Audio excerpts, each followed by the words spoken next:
Yeah, I'm Ted Selker, and I'm just a long-term constructor. I made a bunch of robots over the last few years, one for pill compounding, one for shirt folding. You guys have probably seen.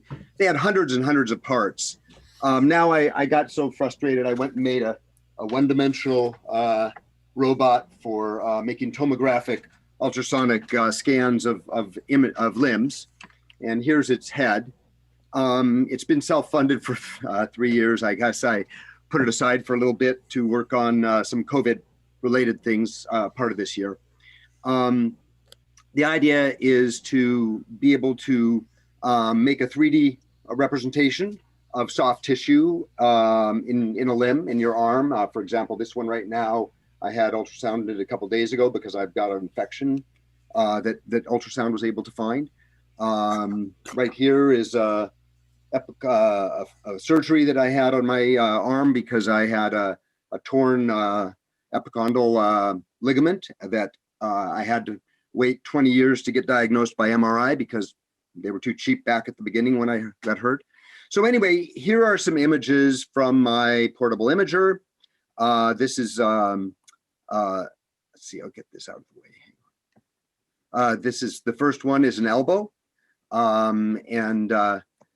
You can see the ulna, and you can see the ligaments, the Achilles tendon. These are actually three different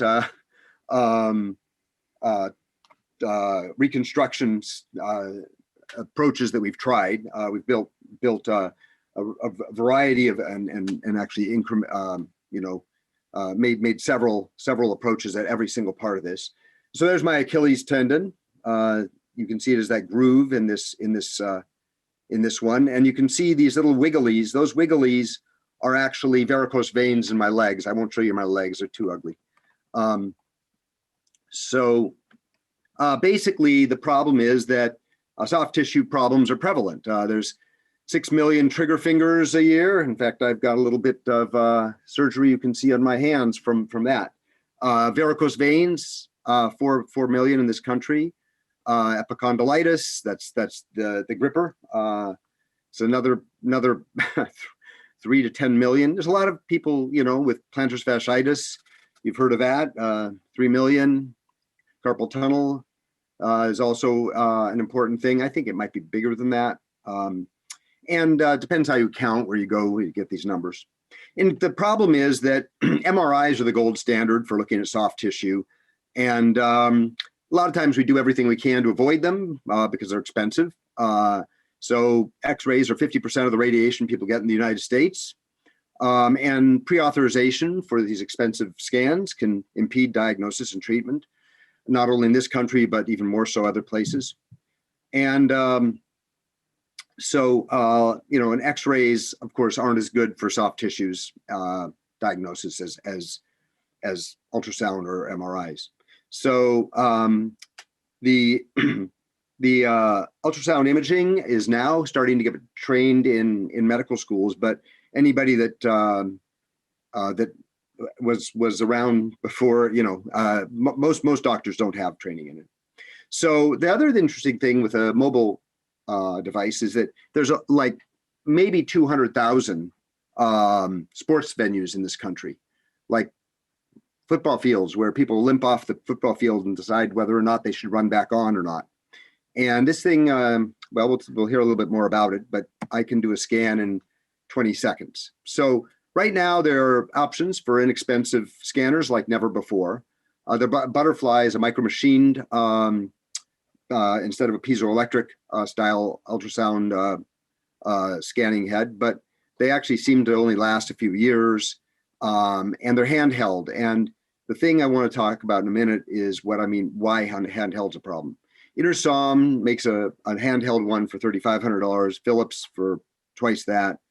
And there's a volumetric version that's being made that you hold in your hand from some academics as well.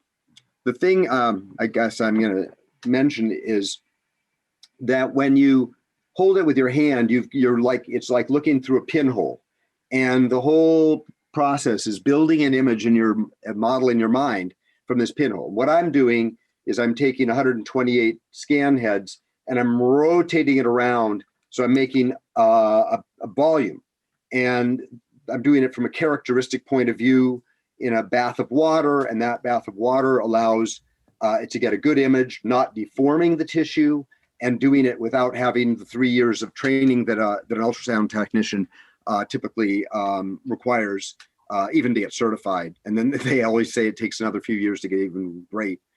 So the imaging market is kind of $30 billion in the United States. And the part that's for limb imaging is kind of, still large. And then there's a whole lot of new places that it could be used. So the idea is to reduce cost over MRI, X-ray, and ultrasound imaging by making it an automated thing that takes just a minute. And it's inexpensive to be used almost anywhere. I've actually taken it on an airplane, just on, put it in the overhead because I don't like putting things underneath. And it's better for unoccluded soft tissue imaging, less intrusive first look for bone breaks. Ultrasound can catch like 80% of bone breaks, and it takes very little time. So the thing is that an MRI machine. Time's up. Oh, bye-bye.